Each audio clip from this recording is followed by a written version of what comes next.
I'm here with Andy Ryan and Mickey, apparently, or Andy Chapman from up north in Limavady. So everyone knows Andy Ryan. He's the head of the Team Ryano affiliation in Ireland. Absolute legend within the MMA and Jiu-Jitsu community. And we're glad to have you on, to be honest, Andy. Yeah, glad to be on with two super nerds, as I call you. No, it's great. This is a great idea. I try and start our podcast and stuff, and I haven't got the patience or the know-how. I'm too old now So you two guys are the perfect guys to get this up and running. Plus, it's good for the whole team. Gets the whole team active and chatting together, and helps us introduce each other to the different teammates. That's the big thing for me. It's Andy's probably fond of competing. You're fond of competing, Ciaran. I have guys in my gym, but there's no link between us all, So hopefully from this, we can start that link for everyone together. You know what I mean? Yeah, definitely. People might find it hard to understand, like Cork, Derry, Dublin accents here. So no one we'll put subtitles up. Andy, we stuck it up on the Instagram page that you were coming on yesterday. And there's been an absolute mountain of questions that people want to ask. We're going to start firing some at you, if that's okay. Yeah, go ahead, yeah. See, as we ask the question as well, you get extra points if you guess who asked the question. Okay. Are you going to win the Tour de France in 2021? Paul Redmond. Did he say that now? No. Black belt, a black belt, Robbie Brennan. Yes, Robbie. Yeah, run down smart fuckers. No. I'm a cyclist, coffee and cake eater. That's what I do. I only took up cycling because they stop for coffee breaks and have cake. Andy, you're doing a lot of miles every day. I see on your Instagram. Yeah, So, when I competed and in my younger years of jiu-jitsu and my younger years of training, I would have done a lot of running. I would have running every day, and I would have done a little bit in the bike, not much in the bike. I could never have the patience for the bike. I got bored. I just found, if you said to me years ago, 20 years ago, do 10 miles on a bike, I'd have a heart attack. But you said to me today, do 50, no problem. It wouldn't bother me. So I'm doing a lot of miles. This week, I have a couple of injuries. I have a torn hamstring, I have a torn shoulder's fucked. But I still got in. I did 25 Monday, 30 Tuesday, 25 yesterday. And I ran 5K every morning before I went out as well. So I'm getting a good bit in. Good stuff. At least you're keeping fit during the lockdown. Yeah, because I let myself go. The other way, Andy, I was going out with the guys to the gym or running, and I was the coach, and I wasn't doing the workouts, and I was piling on the weight, and then I was thinking, oh, you know what, I'd be strong, I was in the gym, and you're good guy. You come from the weightlifting background, and I seen you in your little speedos doing your bodybuilding and stuff, so the score. I was in the gym as leg pressing 740 kilos or reps on the leg press. And for what, when am I ever going to be passing guard with a 740 kilo guy? I would play the guard game. Ridiculous stuff. And then I was going in and not warming up and doing 250 kilo squats for reps. Stupid stuff because I had that bit of power in my legs. But then I couldn't roll that night, or I had injuries and knocks and bangs, and I got caught up in that. And I was trying to bench heavy and thinking, that was great. It actually put me backwards. Yes. Yeah. Ciaran, you've started doing a lot of weights, haven't you? Yeah, I've only been doing 3 days a week with tipping away. I've never lifted weights at all really, but just kind of compound stuff really. Squats, deadlifts, bench press, that kind of stuff. I was very lucky that the guy I trained with, he passed away. A very good friend of mine and great jiu-jitsu player and judo black belt. And Jerry O'Grady, he was like a legend in the bodybuilding and the powerlifting world in Ireland. So he'd be very particular on your stretching and your mobility before you lift weights. And guys couldn't understand that when he'd be squatting and, massive weights and deadlifting, but he'd stretch, he'd work out. So I learned from him. So I think it was a great little thing to have under my belt. You know what I mean? Yeah. Andy, so next question. Heel hooks coming into the ABJJF. How do you think that'll change things? Are you for it or against it? I'm for it, yeah, because it's part of the game, isn't it? And what happens is, so a long time ago, I went to California to train. I think it was 2007, 2008, around that time. And guys were like lightning on the feet, just basic footlocks and knee bars. We weren't playing that at home, because that was the thing that only the black belts and brown belts did. Now, do it all. I think do it all, but certain control. You know what I mean? The only thing with the heel hook, there is that worry of getting them knees popped. But I think that happens at lower grades. I think the black belts and brown belts will be well able for that, because these guys they're in all those grappling type tournaments, every week, and they're doing the ADCCs and they're doing, the other type of competitions. So I think, yeah, it'd be good. And who do you think asked the leg lock question? Redzer, was it? No, me. Oh, you fucker, you. Yeah, that's all he does, all that stupid blade, skinny guard stuff and all. But I put a light on, it's a bit dark in this room, was it? Hang on, I put a light on, it's a bit dark in this room.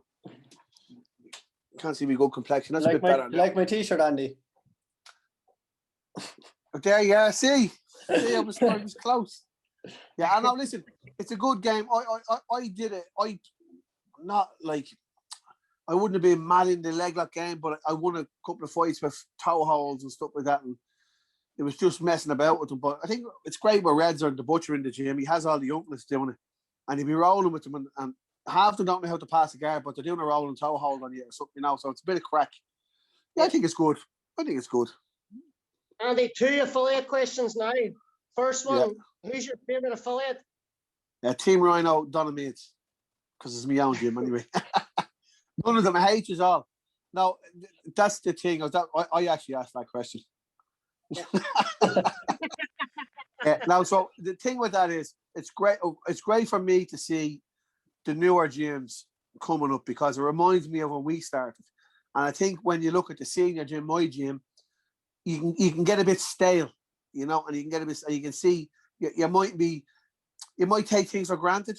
And you might look at, I got caught up for so much. I was going to the UFC and I was going to Bellator. I was traveling the world, these big events, and I was taking a little backward step onto jiu-jitsu, which is my whole life is grappling. That's me. I done kurash, I wrestled, I did the judo, so and jiu-jitsu. So I felt that I was lacking a little bit, and then I see the newer affiliates coming up, and geez, they're doing great in the Irish Open. They're great. They're gone to one of these grapple industry competitions. They're getting medals. Oh, it's great. Ciaran's on these competitions in the UK. And I say, oh, you know what? It's great to see the affiliates doing well, because then it pushes me then as the head coach, Yeah. So all the affiliates are the same. I love them all the same. And I hate them all the same as well. So. The next question is another affiliate question, and it's from one of your affiliate black belts. And he's asking what your plans are for 2020. What competitions are you hoping that the affiliates will hit well as a team together? Yeah, well, I had that conversation, which is when I was up the north there. My whole plan for this year was to get more in-house, our own association type of competitions, because we have that many bodies. When we done it a couple of years ago, we had 120 guys in my gym competing against each other. We had over 100 kids in a kids competition. So do that as the basis. And then on that the whole idea was this was meant to happen the last week of January, first week of February. It didn't happen because of the COVID.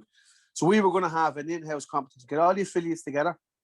And then out of those guys that were really doing well or wanted to compete, get a team captain and say, okay, this is the team captain. Grappling is coming up in Dublin. It's coming up in UK. It's coming up in Rome, say, whatever, or Holland. Let's hit them 3 events. It's a little bit harder with the IBGF ones because there's so many big teams. But them teams, it's a little bit easier, I think, than competitions. Yeah. So let's hit them. That was the plan. And the whole plan was then, okay, say Ciaran is going away. He's the senior guy, the brown belts. There's 10 guys going away. There's one from Derry. There's 3 in Dublin. There's one from Kilkenny. Okay, let's link all together. You don't need 100 guys going, but that little small squad goes to these small events and builds that little repetition and that little team bonding. And I think then that gets everyone else involved. And you see that with the Danaher Death Squad. It wasn't 200 or 500 or 1,000 Gracie Baja lads going in. It was a little handful of killers that were training hard, So I think that's the goal for us. And our kids do really well in competitions. We wanted them to really to hit the Irish Open again and win that, because we won it last. The last one was on 2019. We took that one. We had a great bunch. We had a lot of kids from the north down, a lot of kids from Dublin, so that was good. But I think the plan for the team was, as I said, an event in Dublin, get that up and running. Then on that day, we pick events we're going to hit, like the Irish Open and stuff. Of course, the IBGF ones as well, but some non-IBGF type of tournaments, do them, and then organise with the guys who want to train. Okay, listen, Andy Chapman's going to have a training session the second week of whatever month it is. It's on this day. Get up there, lads, and train. That's going to go to Cork a few weeks later. That's going to come to Dublin, whatever it's going to be, you know, and push that. And it doesn't have to be the whole of all the affiliates, just the guys who want to compete. And from that, we build it slowly and small, and we'll grow. That was the plan. Still is the plan. Yeah. I'll ask one more, Ciaran, and if you want, you can take over and ask a few. It's up to you. But I like this question a lot because there's like different opinions on it. What's your thoughts on your MMA guys training in the gi? Yeah, so that's a big thing. Redza always says, Redza gets annoyed. A lot of them won't wear the gi. And we tried to change our timetable to suit them to wear the gi. They just didn't do it. But I have a couple now I pushed to do it. And I think Redza sort of gives them a hand to do it. But so we had the MMA lads went to the Grapple Industries in Holland last year or the year before, whatever it was, before this lockdown. And they fucking done great. Keith McCabe won the black belt adult division, which is unhuman. Redza took a silver medal in the Masters. James Sheehan won the blue belt and the absolute. His brother won the bloody purple belt. I got a medal in the purple belt division. All the lads came away with either gold or silver in gi and no gi competition. The half don't even put a gi on. I think two brothers were sharing a gi over there. They weren't even fucking, hadn't even got his own with him. But so I was sort of saying they have great grappling abilities. So you know, they should really do it. You should even give yourself 1 day a week. I can understand if you have a camp coming up and you have a fight coming up. Okay, that 8 weeks up to the fight, you're going to be probably doing a lot of no gi. But I think when you're just in general training, yeah, put it on. Because that is the backbone of our team. Team Ryano BJJ Revolution. We are a judo, jiu-jitsu based team. That's our first love, you know. So you got to be, if someone gets drawn against one of our guys in an MMA event, we want them saying, well, these fuckers are shit hot on the ground, you know. So yeah, they should wear them, Andy, at least once a week. Like I remember watching interviews with Roger Gracie saying that, you know, like MMA fighters should be training in the gi anyway because they'll pick up grappling at a slightly lower pace. You're training. You don't have to train at 100% when you're training in the gi, but you can still pick things up technically. Yeah, I think as well. Sometimes MMA guys don't think it. Not being disrespectful, don't think that's like a martial art. So it's a martial art. So slow it down a bit. Enjoy, learn a bit of technique. It's not all about sparring and knocking the fuck out of each other and hitting bags. You know, so enjoy learning the gi techniques. Enjoy learning, you know, how to use the collars, how to pin arms with the, you know, control the sleeves and leg drag with the trousers and stuff. So yeah, I think it is very important. And I suppose the other thing as well is like whenever they get a wee bit too old for MMA, it's like a nice path to continue martial arts. Yeah, it is. Yeah, and it is a great thing with jiu-jitsu that any age you can come in and compete and train. You know, if you want to go through the grading system is great. You want to compete in competition. You're not thrown in the deep end against some 20-year-old black belt, which you see that in judo. You know, you're going into your age division and your belt division experience. So it's very good, yeah. Ciaran, fire away. Yeah, so first one, Andy, is not even sure who asked this. Do you know Andy Chapman? How did the training with Roger Gracie come about? I'm not sure who asked that one. Yeah, so I was actually telling someone on the podcast last night about that. I actually have a video of Roger Gracie teaching in Dublin it's around 99, 2000, doing a seminar. I think he was a purple belt at the time. He could have been a blue belt. I think he was a purple belt. So he came to Dublin and he was hanging out with John Cabinet and Dave Roach. And I think he was actually staying in Ballymun for a couple of weeks. So we just hooked up and trained. And I actually have a video of him training with us in a little squash court. And it's me, John, Dave Roach. I think there's someone else. And we just constantly rolling for a couple of hours. So he was just coming from the States. He was floating here before he started setting himself up in London. So I think it's 1999. How'd you get on with him? Yeah, great. Like he beat us up. He was a superstar jiu-jitsu player. When I was only had this conversation with one of the guys. When I look at the videos, I was still competing judo-wise. I was coming to the end of my judo career. And I was willing to hang with him at a certain level. And then he submitted me, I suppose, when he wanted. But I think I still had that toughness and I did a lot of groundwork as a judo player. But I remember thinking we were bad at jiu-jitsu. And then I rewatched the video and I said, we fucking weren't. We did move all right. You know, we weren't as bad as I thought we were, you know. I must put it up online. I'll give it to you. I'll send you a few clips of it. It's on an LVHS video, but it's a bit of crack. Brilliant thing. it's a nice thing they have said that you've done as well. Like he's Yeah. come up through the ranks at that stage. Yeah. It was great to learn from him. I have a seminar he taught in Ireland on the video, and there was a lot of escape and scarf holes, really basic stuff, but very good. But I must look it up and send it to you. That'd be brilliant. Yeah. All right. Next question is: has Miles Price brought back any solid training methods or ideas from his time training with Khabib and AKA? Yeah, he has. It's like Reza went to TriStar and Reza went to American Top Team. Donnie went to American Top Team. Yeah, I don't think they bring anything back. I think what they get from it is they realise that they're not as bad as they think they are, and they realise they are good. So I remember lads going over, and you think, oh, going to this big gym and all these superstars in it. And then hang on a minute, I'm at the hold my own with this. So I think it reassures their own levels. I think for Miles, it gave him probably a kick in the ass to train, and it shows you what training is about and the amount of time and level you got to put in to compete. People say that he says his wrestling improved. His wrestling was good before it went. He just didn't look at himself as a wrestler. He looked at himself as a striker with good jiu-jitsu. But I think when he went over there, honed what he was good at. I think that's a big thing with Irish guys. Like, unless you go over there for a year or 2 years, you're really going to improve. But if you go over there for 4 weeks, it's not life-changing. You pick up tips. I picked up tips from training all over the world.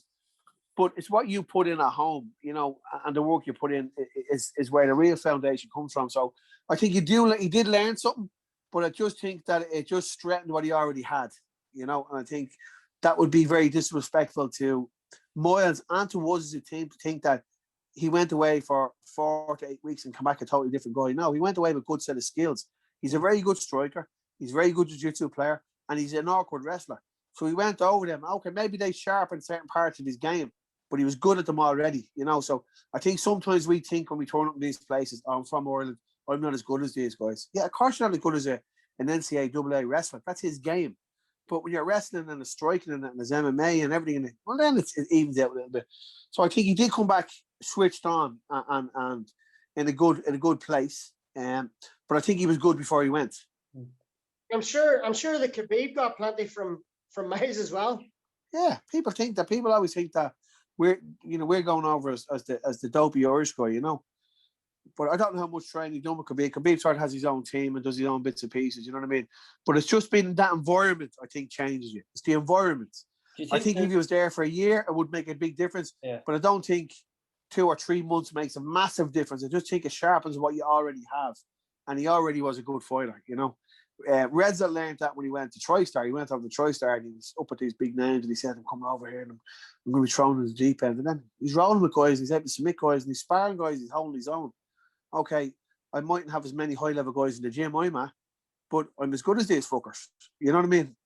So, and I think the other thing with Miles was, and Reza and TriStar, they went to 2 gyms that are very friendly. There was no bullshit. They were very welcoming and they were very helpful. I always talk to Javier Mendez and talk to the guys in TriStar as a coach to coach about the fighters and stuff.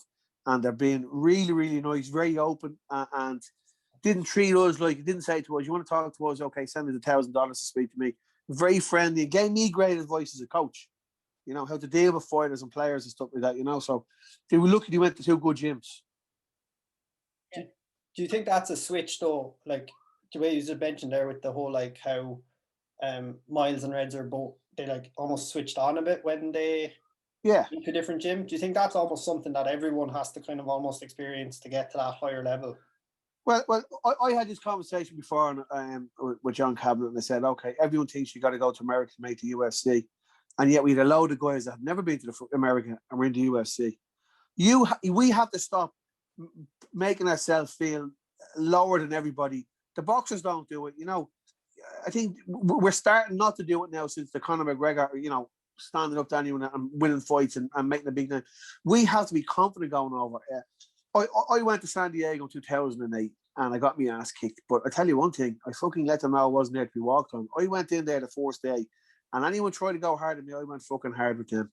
And guys are saying to me, everything all right? I said, yeah, I'm just not a pussy here to be pissed with, I'm over here to compete and train. Because people do think that, oh, I'm in San Diego. Oh, that's a black belt and he's a world medalist. Fuck him. I'm going to try and, if you beat me up, I'm going to ask him for another role. Beat me up again. there's different times. I was a bit more of an athlete then, and I want that. When I go on as a coach, it's different. I'm asking more questions and watching what they're doing and watching how the structure of the class is and how they train all week, you know. But I do think that sometimes we put ourselves down and we think that we're going somewhere, that this miracle is going to happen. You know, I'm 48 now in a couple of months. Me going to Brazil for 2 years is not going to make me go and win the adult fucking black belt world championships. You know what I mean? But maybe if I'd gone there 20 years ago and I trained there for 5 years, I might be up to a good level, you know. So I think we put ourselves down a little bit here in Ireland, and we got to stop doing that. So I think Miles was good before he went. It did make him a bit sharper, but he was a good fighter before he went. And the other thing, a lot of the commentary and people are asking him, he's fighting with Queally, and when you're going away training, does that make you train with these guys? And I gone and said, listen, he's most of his camp in fucking Ireland. He's a good fighter anyway. You know, he's good abilities. You know, so there's no magic wand when you go over there, a magic potion you get to make you an unbelievable fighter. It does switch you on, it does make you a bit sharper.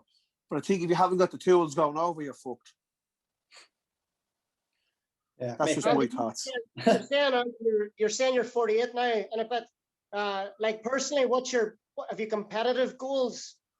And if we come out of the far end of this, no, because I have coaching goals to make good competitors. So I'll give you a little bit. So I retired from judo in 2000. I had a hard, I'd say, 5 years of cutting weight, hitting the wrong competitions, winning competitions, peaking wrong, get me dietary wrong, fighting it the wrong way. I used to fight at 90 kilos in Ireland, and I was very happy with that. Fight at that in the UK, other events, do well, hold me own. I won the Euro Championships every year in a row at that weight, you know, for 5 or 6 years. And then I was told, you're too small for that weight abroad. You got to get to 81. And then I used to cut to 81. And I think I had 9 big Grand Prix events in a row. And I got beaten every first round in every fight. But yet when we went to the training camp, I was able to hold me on with them. So when I came in 2000 and I retired, I had a hard, good, now successful, but a hard few years. And then I got a ban for 2 years for taking something I shouldn't have taken. So that put me into this thing of a comeback. And then I was making this comeback, and the comeback never happened. And then for 10 years I was making the comeback, and I was trying to coach and stuff. And sometimes I'd have that competitive urge, or if I was going to do something, it's very hard for me to explain. I'd have to give up coaching and train full time. I don't think you can do both at a high level. Now, if I could learn to be enjoy it a bit more as a fun thing and as a hobby thing, well, then I wouldn't mind going to the Europeans and jumping in. And if I win, I win. If I don't win, I don't win. But I don't think I could go back to that competitive guy I was 20 years ago, where it's every morning 6 o'clock train in the middle of the day, bed at 10 o'clock. I wouldn't be able to coach. I'd be very selfish. I think I'm too old for that. I'd rather put that time into the players and the athletes on the team. I think that's where I'm better, because I've learned all the mistakes and I've traveled around the world and see how people train. So I think that's what I do better. Now, that's not saying I won't do a competition. I haven't enjoyed doing jiu-jitsu in the last few years. I'm getting the love of it back. I done the Worlds in 2014. I didn't even train, and I took a bronze medal. I had a train, I would have won that Worlds. The last time I enjoyed a jiu-jitsu event was the Pan Ams in 2011. Like, it's 10 years. So I've got to learn to love it more as a martial art and a sport, and stop having that competitive, I have to go and win this, you know. Enjoy it. Go and coach the guys. Let me see them getting medals. That's what I'm going to be rewarded from, the coach, you know. So yeah, I will. So Andy, to make a short question, I'm probably bullshit there, is that I probably would compete again, but we're not with the same pressures, and I wouldn't put the same pressures on myself, and I would do it more enjoyable. So, like, if I was going to give you a gold medal for yourself at the World Masters, or another team member in the UFC, you would take the UFC? Oh, UFC, yeah. Because realistically, me winning a medal in the World Masters doesn't mean anything. You know, it's a Masters division. You know, I'm a coach, but if I get someone in the UFC, it's better for the whole team in the gym. That's someone we all support and look up to, and the younger guys aspire to being that guy, you know. So, and the Syrian Reds have set that in the gym, and Miles and Keith McCabe and guys, you know, they've all set that little tempo, you know what I mean? So it's good. Who's the next Ryano to break into the UFC? I don't know, and we have some great lads there, but I think the UFC sometimes is the wrong goal to point at, So I think we say, who's the first IMA medalist or the first IMA world? Because the MMA game is a different game now. It's a different animal altogether. The level is unbelievable now. It's like you come from that CrossFit background, and it's like the first CrossFit games where you're in a field and look at the way it is now. That's the way the MMA is gone now. There's teams around the world getting support of their governments and the presidents of the countries. They're sending over 60 athletes with doctors and physios and drivers to these events. They're taking things serious because it's a serious sport. So, say that to me again there. I know you. I was chatting about next to the UFC, but you're saying yeah. So I would rather the lads do well in Ireland first. Get them some small the Claymores, the Cage Legacies, the Battle Zone, the Cage Warriors. Do them. Try and get onto that Cage Warrior scene, the Bellator, the UFC. Have stepping stones. Don't have 2 fights. Call for the UFC. You don't get it and you feel heartbroken. So I think stepping stones, and we've some good lads there at the moment. The Sheehan brothers and Adam Darby, the Belenita brothers, they're all just all new pros. But I don't want to put the pressure on them and say, you got to be in the UFC. I think Constantine could go to the UFC. He is naturally a great athlete, good boxer, good wrestler, very high level wrestler. But he has a young wife and he has a house and he's a job and he can't afford to go full-time training. So we're not going to put the pressure on him. Let's see how things go. So I think do well for themselves first. I'd love them on the UFC. We'll see what happens. Andy, I'll not probe you anymore after this year. Kieran has anything else to say? You're all right. It's called Ryano Rants, and you're very PC, and you could nearly make a good politician. So you're really good at answering questions and not getting the wrong thing. But go and give us experience. Give us a rant. What about these lockdowns? What if you had the T-shock on the I'm not falling for your fucking tricks here. Trying to drop little same waves to me. I don't do politics. No, all joke aside. I was only talking this during the week. So the first lockdown, I actually enjoyed it because I was, for my whole life, right as a teenager, every evening I've been in the gym, whether it's boxing, judo, wrestling, or a weights gym, every evening. And during the day, it was either school, the army, or the building site. And that, so, and in the last, I suppose, 10 years with Ryano, we've been very busy. So I'm away most weekends doing seminars, competitions, traveling, and I'm in the gym 5 days a week. So when the first lockdown came, I actually enjoyed it. So every single morning, I had a bar and plates. I did a little CrossFit type workout, that 20 seconds on, 10 seconds off, rounds of 5 minutes, all these type of stuff. Used to do them in the morning. Then I used to get on my mountain bike and I do down to the beach, do a little 20k cycle. Now, at the time we went to leave 2k radius, and every night, 6 nights a week, I went to the park and I ran, and I wasn't in a good shape at running. So I really enjoyed the first lockdown. I didn't get too caught up in it, and I took the hit in the gym, knowing that hopefully only going to be closed for a couple of months. Okay, now I'm pulling my fucking hair out because I'm getting phone calls of parents saying to me, the young kids, can they go back training? I'm saying they can't go back yet. Well, listen, if the schools start coming back, I'll try. Look, all they're doing is they're on the video games all day. They're sitting in bed. They're eating shit. Can't motivate them. They're getting cheeky. The older teenagers are going out. They're going fucking missing. Where we know they're in the gym 4 or 5 nights a week. And then just for me, as someone this is my life. I don't have another job. So the whole gym is my life. I've invested my whole life and time into it. And fuckers in government don't give two shits about the sports industry or martial arts or, they don't give a fuck if I lose my house or lose my business. And I'm lucky I share the building with a girl and she's in the same position. We're talking to the landlord and we're trying to pay all our bills. But it is annoying me. I've had COVID. My whole family have had COVID. I wasn't too bad when I had it. I was bad for about 3 days. I had massive pains in my legs and my hips, massive pains in my ass cheeks. I was in bad pain. For about 2 months afterwards, the pains in my chest and I was cold all the time. But that was it. I was still able to train and run. But if I hadn't been training and running, I think I could have been in a worse position. Yeah.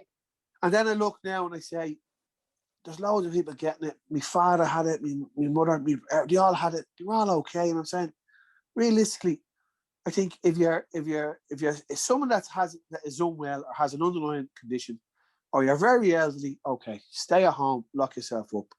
But the fucking rest of the world can't lock themselves up, you know. I got a bit annoyed the other day. I went for a run. I run with my judo coach. He's 75 years of age, Norman Caprani. He was the Olympic coach in '92. He brought in the blind judo and Ireland started and all that. Very good man. He's out running every day of the week, out training every day.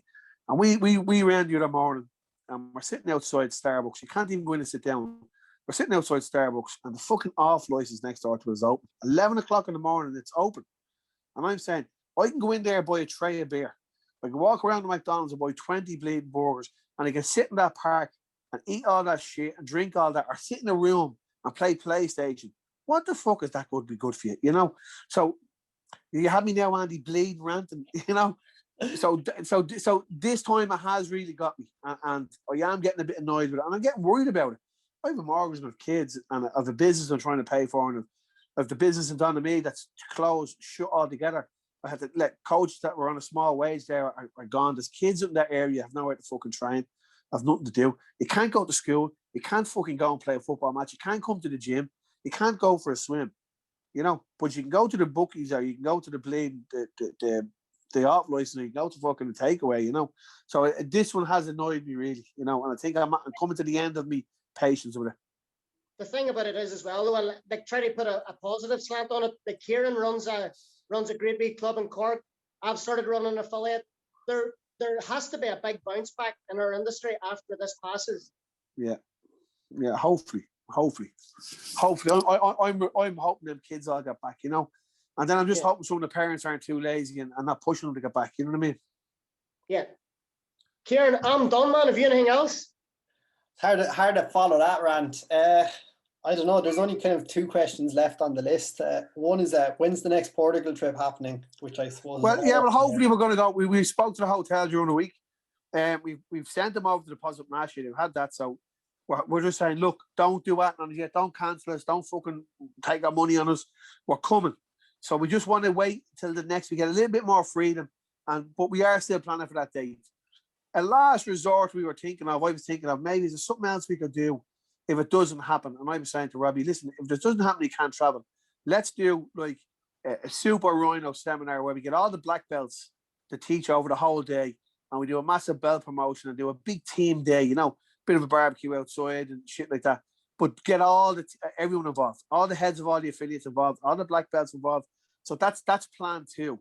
But I think it will happen. But, you know, I think we're going to try and go once they lift that travel ban. And it is October, so we might even push it out to the end of October if we can get away with it. But, you know, the plan is October, and I'm fingers crossed for that. Hopefully. Last question is who's the toughest fight you ever had? I don't know. Well, grappling and jiu-jitsu and stuff is not really a fight, is it? It's more of a competitive. It's a competition. I got my ass kicked by in Cage Warriors against a big, huge motherfucker. You know, what's his name? I can't even think of his name. He was the Cage Warriors European champion. And he was 18 and I was a pro or something like that. He'd no one to fight. It was 2 weeks out. I said, I'll go off and fight him. I got battered. Because I hadn't sparred with any heavyweights. I was only sparring with light guys, fucking 70, 80 kilos. Next one, I'll go in with a fella 120 kilos. Took a few shots. Referee stopped it, you know. It wasn't taste the hardest, so I just got battered. I've had some great scraps on training camps. I was on a training camp in Paris in 1999, and there was a French judo player. He was world champion, and he fucking threw me on my head, and he threw me on my head again, and he beat me up. But I enjoyed it. I got jumped back up and went at him again. I don't think I've ever had a real hard fight. You know, I've had some great fights where how would you experience this. I experienced it a few times in my life when I stepped onto the mat. It's a mad feeling. People probably think you're bullshit. I stepped onto the mat and I felt like the mat was like raised up. It was like a platform, and I knew I was going to win. I got that in a couple of judo events, and I got it in 2 jiu-jitsu events, European Championships. The absolute way I was, Peter Levy came down to warm me up, and I was in no humour competing, and it was a long, long day of coaching. I was coaching all the guys, and it was a Saturday. and I was about to be there the last few days. And Carl Roach said, "Get down there, you fucking hell, when you can compete." I was going to walk away and pull out. Get down there. And Peter came down and warmed me up. It was like a warm-up partner for me. It got into my head. But when I went out with the first fight and I took grips, I knew I was going to win the event. I knew I was going to win the gold medal. So there's a couple of feelings like that where all fights are tough. I don't think I have the toughest opponent because, it's not as if you're getting your head smashed in. You're having a hard scraps. I've had loads of them. But I think I've had very few of those feelings where that day when you take grips of someone, you have this fight won. You have the tournament won. So very few of them. I've loads of tough fights. I used to have a tough guy to train with in the judo scene, a fella called John Brown. And he was one of those fuckers that was naturally very, very strong. He'd run a marathon on Monday, you asked him the marathon, or he went to a strongman, he was a strongman, But on the training, on the squad sessions, I used to find him very, very hard. But yeah, I fought him in a couple of Irish championships and I beat him easy, So I think I've had a lot of tough fights, but no really memorables where, it's world life changing sort of stuff. But I've got my ass kicked by plenty of fellas. I think it's more sport related, I think. But I've very few of those feelings where the mat rises and everything is in the one, the one spot for you. So all my fights are tough. Yeah, Andy, you've got a brilliant affiliate, and you've had it for years now. What's the best day or night memory that you have from when you started? I've a few of them. One of the best things for me was when we won the 2019 Kids Irish Open. That was brilliant because I looked around and there was Carlson Gracie and East Coast and SBG and Alliance and all those big gyms there, and we were on the top podium, and there was all the affiliates around the country, and all the kids were sitting on the front. So for me, that's probably one of the best up there, seeing the kids doing really well. The other was the big seminar when we had with Rodrigo. We had one of the big ones where I think we had like 150 people on the mat. That was a great one. I got my black belt to that one. That was a great one. But stuff like that, when you see the team grown, I like when I see individuals doing well as well. That's a big one. But I think that the kids one for me is probably the best so far. I think that was especially in Ireland, where there's so many big teams, and yet we were number one team on that day, and all the kids were there to enjoy it, and all the coaches were there to enjoy it. And it was great for me to see all the coaches involved. It wasn't just me, Yeah, brilliant, good stuff. Ciaran, I'm done. We'll wrap it up there. So I suppose. Yeah, no problem, lads. Anyway, listen, you should be letting people know, anyone listening out there, this, get on to us here. Yeah, Team Ryano affiliates. It's not just about us. It's about anyone in the jiu-jitsu world, the MMA world, anyone likes talking shite. Give us a listen. Give us a like, whatever you want to call it. And who are you going to get on there in the future? There's a few ones up in the north. I want there's a few guys from Causeway who have fights in Clan Wars. I want to get chatting to them. Hopefully before Clan Wars. Yeah, get Kenny Higgins on. Kenny Higgins is doing a great job in Portlaoise with the lads. Yeah.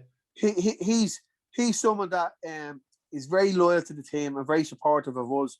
Goes to all the camps, but I find him he's very much that club man. He wants to really push and help his club, and he does everything. He's always on to me, asking me what's happening, what's going on, what's the news, any advice on this. I'm thinking of doing this on the class. He's a great guy. That's really, really doing it for the love of it. He's not doing it financially. He's not doing it to be, for tips on our special belts. He's doing it for the love of it. He really loves it, and he really loves the club vibe. He's done a great job down there in Portlaoise, Brilliant. Hey, we'll get him on then. Give him a shout. Yeah, give him a shout. Andy, thanks very much for giving us your time. No problem, lads. He's very serious. You got to lighten this up a little bit. Where's our sponsor? I don't even see his ads for sponsors for this. You should be saying at the end of this, no, we have no sponsor. Anyone want to come on and sponsor us? Well, that's it. Hey, definitely. Yeah. See what happens. And maybe I'll talk to you. Oh, listen, Rodrigo wants to come on. That's brilliant. I will try and set that up. Ciaran, did you say you were chatting to him or was Andy? No, Andy told me. So yeah. So maybe we get him on like this on a Zoom like this, and he can put it up then. Yeah. That'd be a good one. Get him on. Yeah, if you can understand him. All right. All right. Listen. It was great, lads. You're doing a great job. Let's keep it up. Cheers, Good buddy. luck. Time for Thanks. the Late Late Show.